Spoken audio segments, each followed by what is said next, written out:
आकाशवाणी पटना है। अब आप अभिषेक दास से प्रादेशिक समाचार सुनिए। पहले मुख्य समाचार। रुपौली विधानसभा उपचुनाव में निर्दलीय शंकर सिंह को मिली जीत। जदयू के कलाधर प्रसाद मंडल दूसरे और राजद की बीमा भारती तीसरे स्थान पर रही। गंडक, बागमती, कमला बलान, कोसी, महानंदा और अधवारा समूह की नदियां उफान पर। नए इलाकों में फैला बाढ़ का पानी। मौसम विभाग ने अगले 24 घंटों के दौरान किशनगंज, गोपालगंज, औरंगाबाद और समस्तीपुर समेत 8 जिलों में भारी बारिश की चेतावनी जारी की। और भारत पहले विश्व ऑडियो विजुअल मनोरंजन शिखर सम्मेलन वेव्स की मेजबानी करेगा। मीडिया और मनोरंजन उद्योग में खुलेंगे रोजगार के नए द्वार। अब समाचार विस्तार से। रुपौली विधानसभा उपचुनाव में निर्दलीय शंकर सिंह को जीत मिली है। उन्होंने अपने निकटतम प्रतिद्वंदी जदयू के कलाधर प्रसाद मंडल को 8,246 मतों के अंतर से पराजित किया। राजद की बीमा भारती तीसरे स्थान पर रही। और ब्यौरे के साथ हैं हमारे संवाददाता। रुपौली विधानसभा उपचुनाव में निर्दलीय जीत हासिल करने वाले शंकर सिंह को कुल 68,077 मत प्राप्त हुए। वहीं जदयू के कलाधर मंडल को 59,824 और राजद की बीमा भारती को 30,619 मत प्राप्त हुए। शंकर सिंह वर्ष 2005 में लोजपा के टिकट पर रुपौली से विधायक चुने गए थे। वहीं वर्ष 2010, 2015 और 2020 की विधानसभा चुनाव में भी उन्होंने अपनी किस्मत आजमाई थी, लेकिन उन्हें जीत नहीं मिल सकी थी। रुपौली विधानसभा सीट पर उपचुनाव बीमा भारती के त्याग पत्र देने के बाद कराया गया था। उन्होंने राजद के टिकट पर लोकसभा चुनाव लड़ने के लिए अपनी विधानसभा सीट छोड़ दी थी। बीमा भारती को लोकसभा चुनाव के बाद विधानसभा उपचुनाव में भी हार का सामना करना पड़ा। पूर्णिया के सांसद पप्पू यादव ने बीमा भारती को समर्थन देने की घोषणा की थी, लेकिन इसका कोई प्रभाव चुनाव परिणाम में नहीं दिखा। आकाशवाणी समाचार के लिए पूर्णिया से होमी चंदन। रुपौली विधानसभा उपचुनाव परिणाम आने के बाद राजनीतिक दलों के बीच बयानबाजी तेज हो गई है। जदयू प्रवक्ता अभिषेक झा ने कहा कि चुनाव में हार जीत लगी रहती है। पार्टी हार के कारणों की समीक्षा करेगी। भाजपा के प्रदेश अध्यक्ष और उप मुख्यमंत्री सम्राट चौधरी ने कहा कि रुपौली विधानसभा उपचुनाव में जदयू उम्मीदवार के हार के कारणों की समीक्षा की जाएगी। इस बीच राजद प्रवक्ता मृत्युंजय तिवारी ने कहा कि रुपौली विधानसभा सीट पर जदयू उम्मीदवार की हार से एनडीए के भीतर का अंतर कलह सतह पर आ गया है। इधर पूर्णिया के निर्दलीय सांसद पप्पू यादव ने कहा कि विधानसभा उपचुनाव में जनता ने जदयू और राजद को नकार दिया। नेपाल के जलग्रहण क्षेत्र में हो रही भारी बारिश के चलते घाघरा, गंडक, बागमती, कमला बलान, कोसी, महानंदा और अधवारा समूह की नदियां उफान पर है। जल संसाधन विभाग से प्राप्त जानकारी के अनुसार गंगा नदी के जलस्तर में भी बढ़ोतरी की प्रवृत्ति बनी हुई है। इधर हमारे संवाददाता ने बताया कि वाल्मीकिनगर गंडक बराज से लगातार पानी छोड़े जाने के बाद नए इलाके बाढ़ की चपेट में आ रहे हैं। पश्चिम चंपारण जिले का योगापट्टी प्रखंड बाढ़ से सबसे अधिक प्रभावित है। पूर्वी चंपारण और गोपालगंज जिले में भी गंडक नदी तबाही मचा रही है। इधर सीतामढ़ी से हमारे संवाददाता ने बताया कि बागमती नदी के जल स्तर में बढ़ोतरी होने से निचले इलाकों में बाढ़ का खतरा मंडराने लगा है।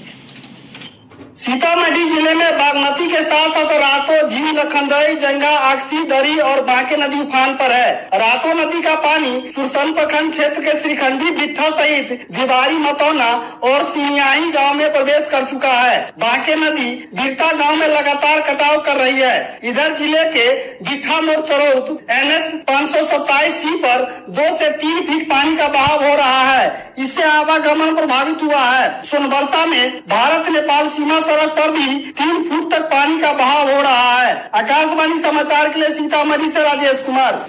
दरभंगा में कमला बलान नदी का जलस्तर लगातार बढ़ रहा है। ब्यौरे के साथ है हमारे संवाददाता।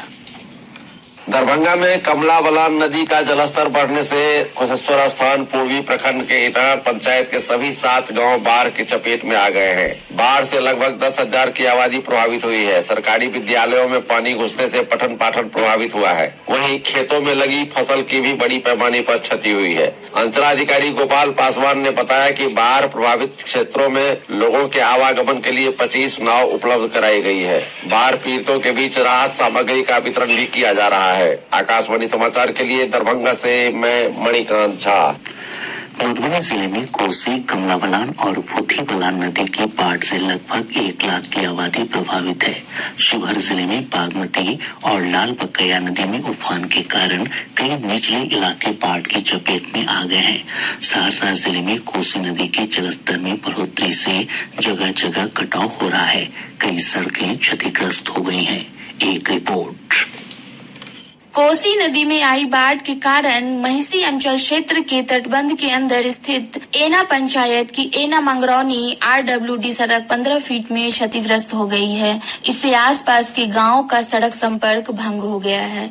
वहीं नवहट्टा की हाटी पंचायत के देवका से कटियाही जाने वाली सड़क और पुलिया भी क्षतिग्रस्त हो गई है। इधर तटबंध के अंदर बसे गाँव में बाढ़ की स्थिति में कोई सुधार नहीं है। आकाशवाणी समाचार के लिए सहरसा से आरती कुमारी। सुपौल जिले में भी बाढ़ की स्थिति जस की तस बनी हुई है। हमारे संवाददाता ने बताया कि छातापुर प्रखंड में सुरसंड नदी के जलस्तर में बढ़ोतरी से सैकड़ों एकड़ जमीन में लगी फसल क्षतिग्रस्त हो गई है। इधर मधेपुरा में कोसी नदी ने तबाही मचानी शुरू कर दी है। कई निचले इलाकों में बाढ़ का खतरा मंडराने लगा है। एक रिपोर्ट। मधेपुरा जिले के आलमनगर प्रखंड क्षेत्र के किशनपुर, रतवारा, खापुर और गंगापुर पंचायत के कई गांव पर बाढ़ का खतरा मंडराने लगा है। अंचलाधिकारी दिव्या कुमारी ने बताया कि बाढ़ की आशंका को देखते हुए प्रशासन पूरी तरह सतर्क है। उन्होंने बताया कि 3 जगहों पर नाव परिचालन की व्यवस्था की गई है।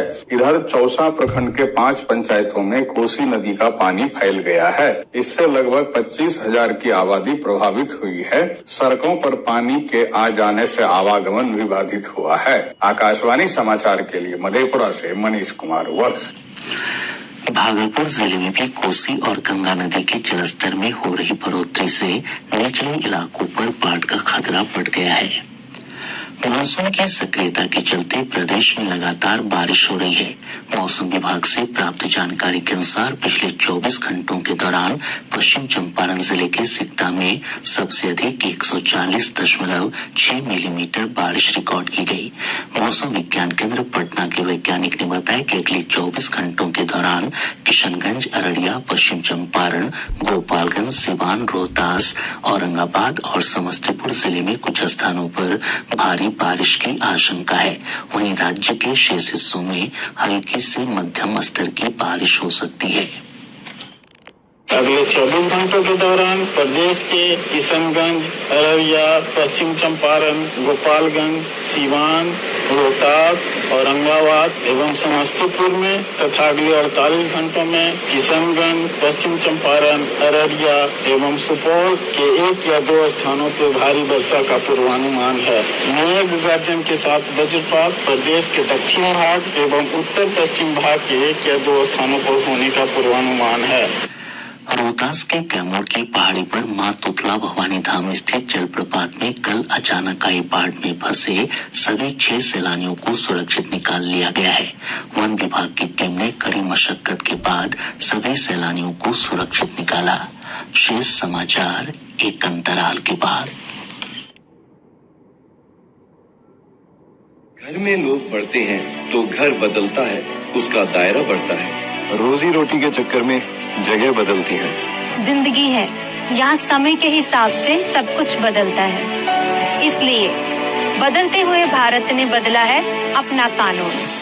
पुराने कॉलोनियल क्रिमिनल लॉज को खत्म करके सरकार ने भारतीय नागरिक सुरक्षा संहिता, भारतीय न्याय संहिता और भारतीय साक्ष्य अधिनियम की व्यवस्था शुरू की है। दंड नहीं, न्याय पर आधारित, जिसमें सजा में सामुदायिक सेवा को भी शामिल किया गया है। नाबालिग दुष्कर्म मामले में मृत्युदंड का प्रावधान किया गया है। और भगौड़े अपराधियों पर कोर्ट में ट्रायल करने का प्रावधान लाया गया है। इस कानून में न्याय और नागरिक सुरक्षा पर है जोर। अब देश रहेगा सुरक्षित और बढ़ेगा तरक्की की ओर। आजाद भारत के अपने कानून। घर में लोग बढ़ते हैं तो घर बदलता है, उसका दायरा बढ़ता है। रोजी रोटी के चक्कर में जगह बदलती है। जिंदगी है, यहाँ समय के हिसाब से सब कुछ बदलता है। इसलिए बदलते हुए भारत ने बदला है अपना कानून। पुराने प्रादेशिक समाचार आप आकाशवाणी पटना से सुन रहे हैं। भारत इस वर्ष 20 से 24 नवंबर तक गोवा में पहले विश्व ऑडियो विजुअल मनोरंजन शिखर सम्मेलन वेव्स की मेजबानी करेगा। आज नई दिल्ली में सूचना और प्रसारण मंत्री अश्विनी वैष्णव ने कहा कि वेव्स भारत के मनोरंजन उद्योग के विकास में एक महत्वपूर्ण मील का पत्थर साबित होगा। उन्होंने इस बात पर प्रकाश डाला कि मीडिया और मनोरंजन उद्योग में अधिक नौकरियां पैदा करने पर ध्यान केंद्रित किया गया है। उन्होंने कहा कि मीडिया और मनोरंजन जगत संरचनात्मक बदलाव के दौर से गुजर रहा है और आज यह क्षेत्र 25 लाख लोगों को रोजगार उपलब्ध करा रहा है। मीडिया और एंटरटेनमेंट इंडस्ट्री एक बहुत बड़ा रोजगार का साधन है। आज करीब करीब देश में 25 लाख के आसपास रोजगार है मीडिया एंड एंटरटेनमेंट इंडस्ट्री में। ये इंडस्ट्री एक बहुत ही सिग्निफिकेंट स्ट्रक्चरल चेंज के दौर से गुजर रही है और उसमें जो टेक्नोलॉजी का रोल बढ़ रहा है उस रोल को ध्यान में रखते हुए complete media and entertainment industry में टेक्नोलॉजी के उपयोग से इफी और वेव्स मिलके एक तरीके से मीडिया एंड एंटरटेनमेंट इंडस्ट्री को बढ़ाने के लिए, ग्रो करने के लिए, एम्प्लॉयमेंट बढ़ाने के लिए एक बड़ा साधन बनेगा। पटना उच्च न्यायालय समेत प्रदेश की सभी अदालतों में आज राष्ट्रीय लोक अदालत का आयोजन किया गया। इन अदालतों में दीवानी मामलों के साथ साथ कुछ प्रकार के फौजदारी मामले का भी निष्पादन हुआ। बक्सर में लगभग 3000 वादों का निष्पादन हुआ। वहीं औरंगाबाद में 1702, शेखपुरा में 569 और जहानाबाद में 265 मामलों का निपटारा किया गया। शिक्षा विभाग ने कहा है कि इस शिक्षा कोष ऐप के माध्यम से ऑनलाइन उपस्थिति दर्ज नहीं करने वाले शिक्षकों का वेतन रोक दिया जाएगा। विभाग ने पोर्टल पर ऑनलाइन उपस्थिति नहीं बनाने वाले शिक्षकों की रिपोर्ट सभी जिलों से मांगी है। विभागीय सूत्रों ने बताया कि उन्हीं शिक्षकों के जुलाई महीने के वेतन भुगतान की अनुशंसा की जाएगी जिनकी ऑनलाइन उपस्थिति पोर्टल पर दर्ज होगी। भारतीय रेल यातायात सेवा के वरिष्ठ अधिकारी छत्रसाल सिंह पूर्व मध्य रेलवे के नए महाप्रबंधक बनाए गए हैं। उन्होंने आज अपना कार्यभार संभाल लिया। नई पेपर लीक मामले में बिहार पुलिस द्वारा गिरफ्तार किए गए सभी 13 आरोपियों को सीबीआई ने रिमांड पर ले लिया है। कल पटना उच्च न्यायालय ने इन सभी को 15 दिनों की सीबीआई रिमांड पर सौंपने का आदेश दिया था। खगड़िया जिले की डिजिटल इंटेलिजेंस यूनिट और एसटीएफ की टीम ने संयुक्त कार्रवाई में 50,000 रुपए के इनामी अपराधी सूर्य प्रताप सिंह को गिरफ्तार कर लिया है।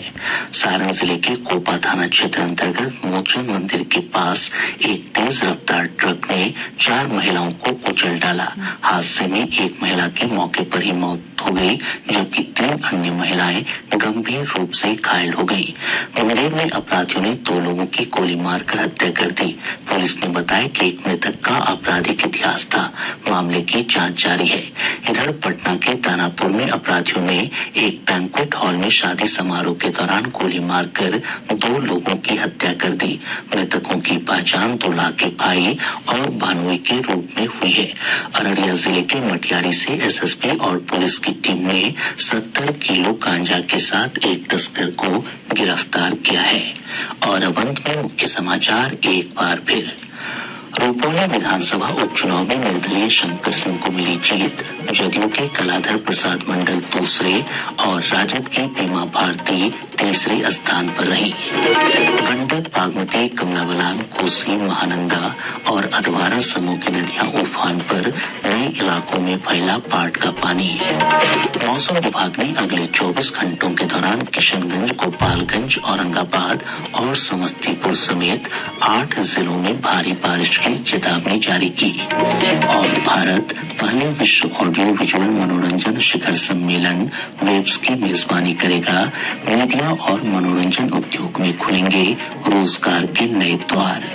इसके साथ ही आकाशवाणी पटना से प्रसारित प्रादेशिक समाचार का ये अंक समाप्त हुआ।